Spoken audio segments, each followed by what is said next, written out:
When Rachel Torres sent a text message to her husband at 2:37 on a Tuesday afternoon, saying that a dark blue sedan had been circling the elementary school playground for the past 15 minutes, and something felt wrong. She had no idea that her instinct would trigger a response that brought 12 members of the Desert Riders Motorcycle Club screaming into a suburban Phoenix neighborhood within 8 minutes, that what they would discover would confirm her worst fears, or that her willingness to trust her gut and ask for help would prevent 3 children from being taken in broad daylight. This is the story of how one mother's vigilance in a brotherhood of bikers turned an ordinary school pickup into a coordinated intervention that exposed a predator and proved that communities stay safe when people pay attention, communicate danger, and act with overwhelming force when children are at risk. Lincoln Elementary School sat in a quiet residential neighborhood in Glendale, Arizona, the kind of suburb where families chose to live specifically because it felt safe. Tree-lined streets, well-maintained homes, a school with good test scores, and an active parent community.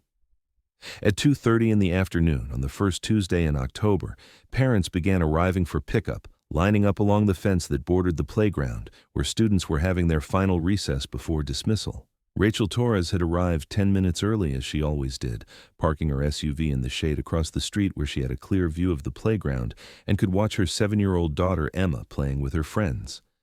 Rachel was 34 years old, a medical billing specialist who worked from home, married to Miguel Torres, road captain for the Desert Riders Motorcycle Club, and a diesel mechanic at a freight company. She had learned long ago that being married to a biker meant developing certain instincts, meant paying attention to things other people missed, meant trusting her gut when something felt off. Miguel had taught her that predators relied on people being polite, on victims second-guessing their own discomfort, on communities being too civilized to make a scene. He had taught her that if something felt wrong, it probably was, and that she should never hesitate to call for help. Which is why when Rachel noticed the dark blue sedan, an older model Nissan with tinted windows and out-of-state plates, driving slowly past the school for the second time in 5 minutes, she sat up straighter and started paying attention. The car was not speeding, was not doing anything obviously illegal, but it was not right either. It was moving too slowly, almost crawling, and the driver seemed to be studying the playground with an intensity that made Rachel's skin crawl. The car circled the block and came past again. That was 3 times. Rachel pulled out her phone and started a timer, wanting to know if her concern was justified or if she was being paranoid. The car came around again 4 minutes later, then again 6 minutes after that. 5 passes in 15 minutes, each time slowing as it approached the playground, the driver's face shadowed by the tinted windows, but clearly focused on the children playing behind the chain-link fence. Rachel's heart was pounding now.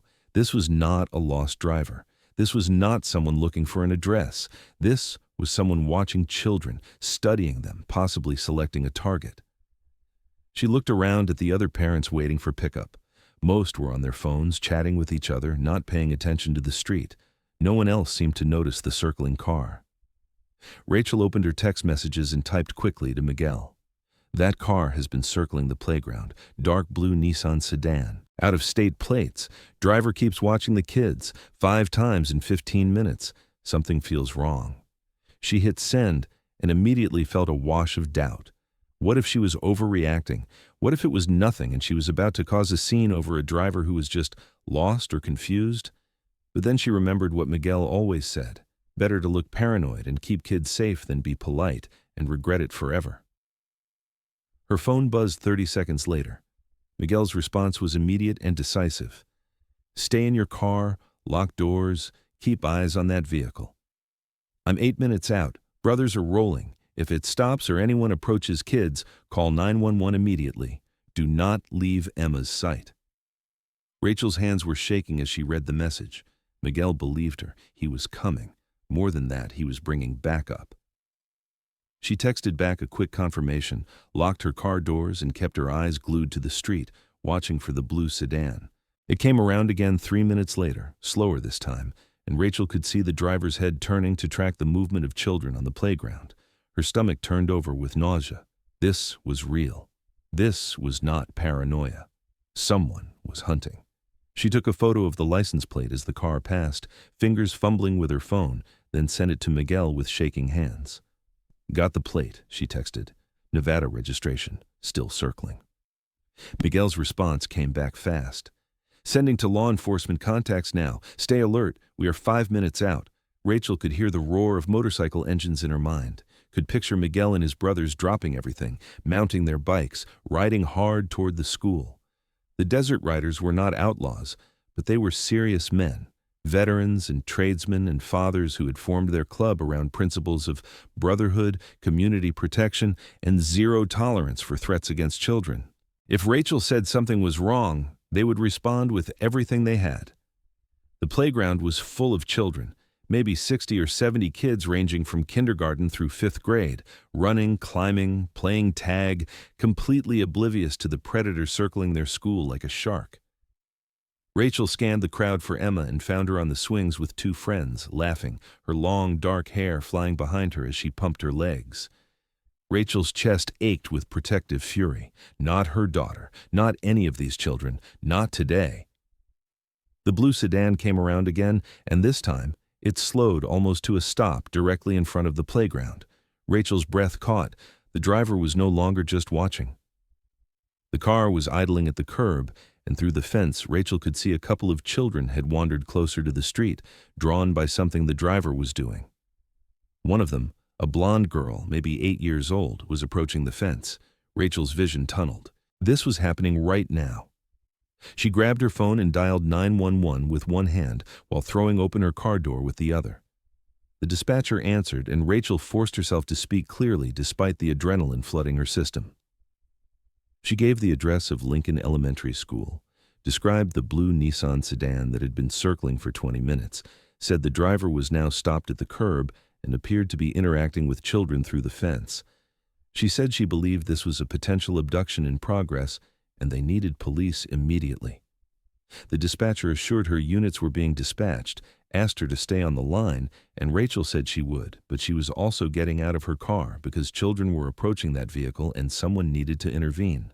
Rachel ran across the street toward the playground, the phone still pressed to her ear, the dispatcher telling her not to approach the vehicle, to wait for officers.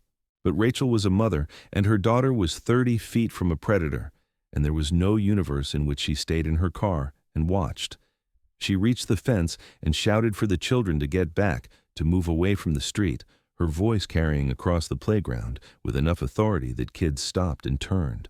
The blonde girl who had been approaching the fence hesitated, looked at Rachel, then looked back at the blue sedan.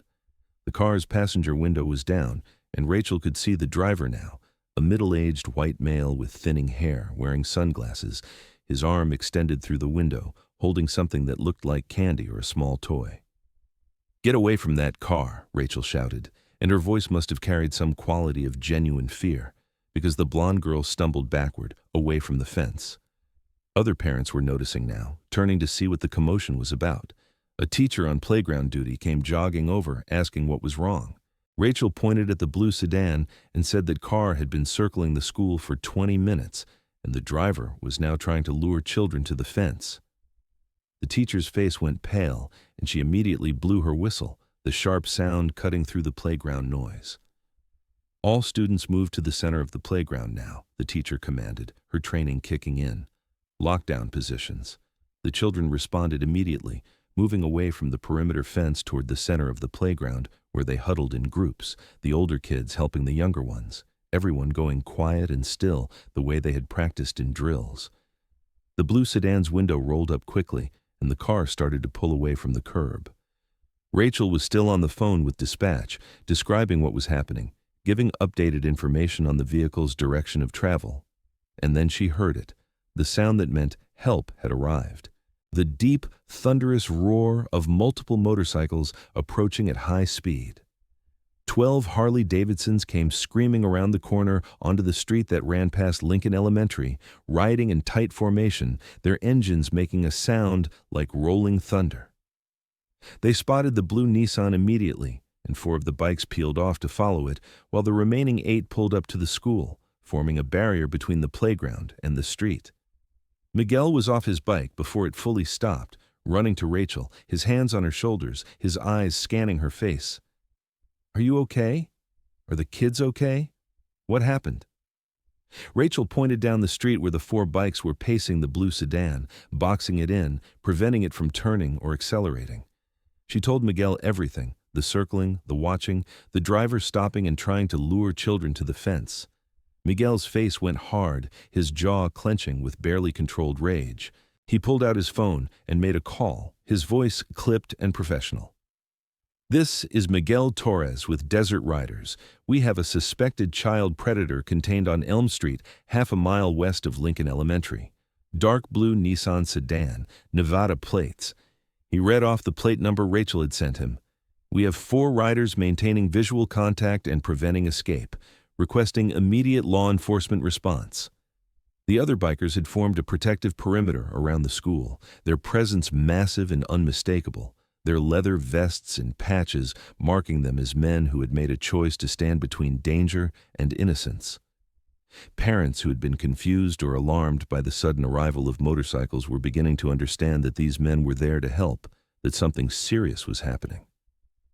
One of the bikers, a man called Tiny who stood 6'5" and had arms like tree trunks, approached the teacher who was still maintaining lockdown positions. "Ma'am, we are here to help. We have the suspicious vehicle contained and police are en route. Your students are safe." The teacher, young and clearly shaken, nodded gratefully. 2 Glendale police units arrived within 90 seconds, lights and sirens announcing their presence. One unit went straight to the location where the Desert Riders had the blue sedan boxed in. The other pulled up to the school where an officer emerged and approached Miguel and Rachel. The officer recognized Miguel immediately. "Torres," he said with a nod, his tone respectful. "The dispatcher said you called in a possible child predator."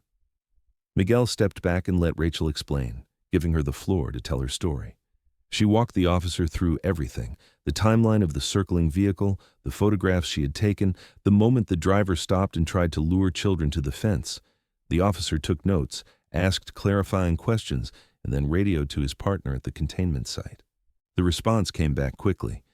The driver of the blue Nissan had been detained, was showing signs of extreme nervousness, had refused to explain why he was circling an elementary school, and had visible items in the passenger seat that included candy, small toys, and zip ties.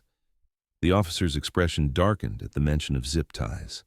He told Rachel she had potentially prevented an abduction, that her vigilance and quick action had saved lives. He asked if she would be willing to give a formal statement, and Rachel said absolutely, whatever they needed. The officer coordinated with his partner, and within minutes a detective arrived on scene, a woman in her 40s with sharp eyes and the calm demeanor of someone who had worked sex crimes and child predator cases for years. She introduced herself as Detective Sarah Mendez and asked to speak with Rachel privately. They sat in Rachel's SUV, while Miguel and the other Desert Riders maintained their protective stance around the school. Detective Mendez asked Rachel to walk through the entire sequence of events again, this time with even more detail. How many times had the vehicle circled? What was the driver's behavior at each pass? What exactly had Rachel seen when the car stopped at the curb? Rachel answered every question, her voice steady despite the adrenaline still coursing through her system. She showed Detective Mendez the photos she had taken, the timestamps on her text messages to Miguel, the exact moment she had called 911. The detective listened intently, taking notes, and then she told Rachel something that made her blood run cold. The license plate Rachel had photographed came back to a vehicle registered to a man named David Kessler, 46 years old, with a prior conviction for attempted child abduction in Nevada 8 years ago. He had served 5 years, been released on parole 3 years ago, and had apparently violated the terms of that parole by being within 500 feet of a school. Detective Mendez said that when officers searched Kessler's vehicle at the containment site, they found not just candy and toys but restraints, duct tape, a prepaid cell phone with photos of multiple elementary schools in the Phoenix metro area, and handwritten notes describing children's routines and pickup times. This was not a crime of opportunity. This was a planned operation. Kessler had been scouting schools, identifying targets, preparing to take a child. If Rachel had not noticed him, if she had not trusted her instinct, if she had not called for help, one of those children on that playground would have disappeared today. Rachel started shaking, the full weight of what almost happened hitting her all at once. Detective Mendez put a hand on her shoulder and told her she did everything right, that her awareness and immediate action had prevented a tragedy, that she should be proud of herself. Rachel nodded, unable to speak, tears streaming down her face. Detective Mendez gave her a moment, then asked about the motorcycle club, asking if Rachel had called them before calling 911. Rachel explained that she had texted her husband first because she wanted him to know what was happening, that he had told her to call 911 if the situation escalated, and that the bikers had arrived to provide protection and ensure the suspect did not escape before police arrived. Detective Mendez smiled slightly and said the Desert Riders had a good reputation with law enforcement, that they had assisted in several community safety situations over the years, and that their rapid response today had been instrumental in containing a dangerous individual. She said that without the bikers boxing in Kessler's vehicle, he might have fled before police arrived, might have disappeared into traffic, might have tried again at another school. Their presence had prevented escape and had likely saved additional children from being targeted. By 3 o'clock, the school had released the lockdown, and parents were collecting their children under the watchful eyes of police and the Desert Riders. Emma ran to Rachel and threw herself into her mother's arms, asking what had happened, why there were police and motorcycles everywhere.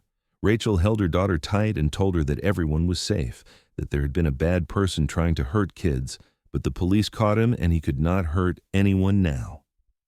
Emma asked if Daddy and his friends had helped, and Rachel said yes, that Daddy and his brothers had come to make sure everyone stayed safe. Miguel came over and scooped Emma up, holding his daughter against his chest, his eyes meeting Rachel's over the top of Emma's head. The look that passed between them needed no words. Gratitude, relief, love, and the bone-deep understanding that they had just dodged something unspeakable. Miguel set Emma down and knelt beside her, telling her that her mom was a hero today, that she had seen something wrong and gotten help, that she had protected all the kids at the school. Emma looked at Rachel with wide eyes and asked if that was true. Rachel nodded, her voice thick with emotion, saying she just did what any mom would do. But that was not quite true, and everyone there knew it. Most parents had not noticed the circling car. Most people had been too distracted, too trusting, too willing to assume everything was fine. Rachel had paid attention. She had trusted her instinct. She had acted. And because of those choices, every child went home safe that day. The story of what happened at Lincoln Elementary spread quickly through the community. Local news picked it up by evening, running segments about the attempted abduction that was thwarted by an alert mother and a motorcycle club. The Desert Riders were portrayed as community protectors, men who dropped everything to respond when children were in danger. The school district sent out a notification to all parents, praising Rachel's vigilance and reminding everyone to be aware of their surroundings during pickup and drop-off times. David Kessler was charged with multiple felonies, including attempted kidnapping, violating parole, possession of materials for child abduction, and being a registered sex offender on school grounds. Detectives who searched his apartment found additional evidence suggesting he had been planning abductions across multiple states, that Lincoln Elementary was not his only target, and that he had been escalating toward action for weeks. The prosecutor told Rachel that her intervention had likely prevented multiple children from being taken, that Kessler's pattern suggested he was ready to act, and that her willingness to call attention to suspicious behavior had dismantled an active threat. 3 weeks after the incident, the Desert Riders were invited to a school assembly at Lincoln Elementary, where the principal, teachers, and student body thanked them for their protection and quick response. Miguel and 11 of his brothers showed up in their vests and patches, these intimidating-looking men who stood in front of hundreds of children and parents and talked about community safety, about paying attention, about trusting your instincts when something feels wrong. Miguel told the students that their safety depended on adults being willing to watch out for them, but that kids could also help by telling a trusted adult if someone made them uncomfortable, if a stranger approached them, if something did not feel right. Emma sat in the front row with her class, beaming with pride as her father spoke, and afterward she told anyone who would listen that her mom was the real hero, that she had seen the bad car and stopped it, and that her dad and his friends had come to help because that was what family did.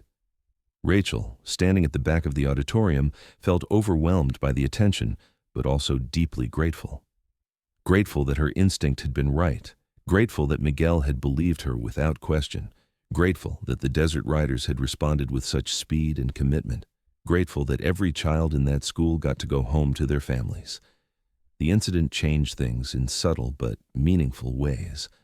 Parents at Lincoln Elementary started paying more attention during pickup, watching for unfamiliar vehicles, noting anything that seemed out of place.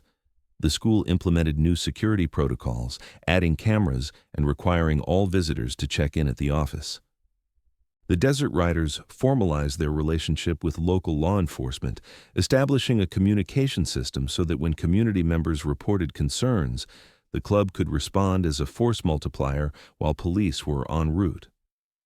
Rachel became something of a local expert on stranger danger and child safety, speaking at parent meetings and community events about trusting your gut, about the importance of being present and aware, about how predators relied on people being too polite or too distracted to intervene.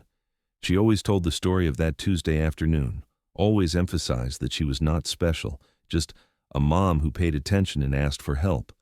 She encouraged other parents to do the same, to trust their instincts, to communicate concerns even if they felt silly, to understand that false alarms were infinitely better than missed warnings. Miguel kept the text message Rachel had sent him that day, the one that said something felt wrong. He showed it to younger members of the Desert Riders as an example of why they rode, why they wore the patches, why brotherhood meant more than just friendship. It meant being willing to drop everything when someone you loved said they needed you. It meant showing up with overwhelming force when children were at risk. It meant being men who could be called upon in crisis and would respond without hesitation or question. The blonde girl who had been approaching the fence when Rachel shouted, whose name was Sophie and who was 8 years old, wrote Rachel a letter that her mother delivered a week after the incident. The letter, written in careful cursive on lined paper, said, "Thank you for yelling at me to get away from the car. I was going to take the candy, but you stopped me. My mom says you saved my life. I'm sorry I almost got taken. I will be more careful." Rachel cried when she read it, showed it to Miguel, and then called Sophie's mother to say that Sophie had nothing to apologize for, that she was a child who did nothing wrong, that the only person at fault was the man who tried to hurt her. David Kessler pleaded guilty to avoid trial and was sentenced to 35 years in prison. At the sentencing hearing, the prosecutor read victim impact statements from Rachel and from several other parents whose children had been on that playground. The judge, in pronouncing sentence, noted that Kessler's pattern of behavior showed a clear and ongoing danger to children, that his planning and preparation indicated sophisticated predatory behavior, and that only the vigilance of an alert parent and the rapid response of community members had prevented a tragedy. The judge commended Rachel's courage and the Desert Riders' intervention, saying they represented the best of what communities could be when people looked out for each other. Years later, when Emma was in middle school and old enough to understand the full story, Rachel sat her down and explained what really happened that day, what had almost happened, and why her father and his brothers had come roaring up on their motorcycles. Emma listened quietly, her face serious, and when Rachel finished, Emma hugged her and said she was glad her mom paid attention, that she was glad her dad came, and that she understood now why they always told her to trust her instincts and speak up when something felt wrong. The Desert Riders continued their community work, their charity rides, their presence at schools and parks and neighborhoods where families needed to feel safe. They carried the story of Lincoln Elementary with them, used it to teach newer members about what the patches meant, about why they rode, about the responsibility that came with being seen as protectors. They knew that to some people they would always look dangerous, that leather and motorcycles carried stereotypes that were hard to overcome. But they also knew that when Rachel Torres needed help, she did not hesitate to text her biker husband. And when those 12 men came thundering down that suburban street, parents felt safer, not more afraid. Rachel kept the photograph she took of that license plate, kept the text thread with Miguel from that day, kept the letter from Sophie, kept all of it as a reminder that ordinary people could prevent extraordinary harm by simply paying attention and being willing to act. She thought about all the other schools, all the other playgrounds, all the other places where predators circled and watched and waited for an opportunity.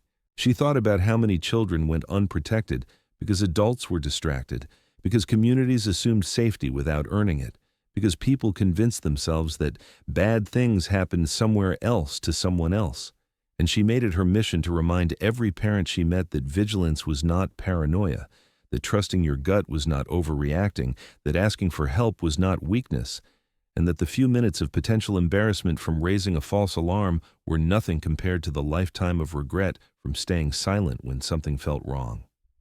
She told them about the dark blue sedan that circled 5 times, about the driver who stopped at the curb with candy and zip ties, about the text message that brought 12 bikers and changed everything. Because that was the truth, was it not? The communities stayed safe when people paid attention, when they communicated danger without apologizing for it, when they built networks of protection that could respond with speed and force when children were at risk. That sometimes the most important thing a parent could do was notice something wrong and say it out loud, even if everyone else seemed oblivious, even if it meant disrupting a normal afternoon, even if it meant looking paranoid or overprotective or foolish. Rachel Torres had trusted her instinct, had sent a text message, had called for help. Miguel Torres and the Desert Riders had believed her without question, had ridden hard, had arrived in time.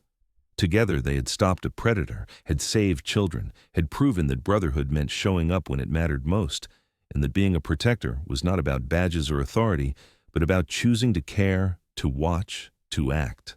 The story became legend in Glendale, a reminder that safety was not an accident, but a choice. That communities protected their children when adults were willing to pay attention and bikers were willing to ride to the sound of trouble. And that sometimes a mother's text message and a brotherhood's thunder were all that stood between ordinary Tuesday afternoon and unspeakable tragedy.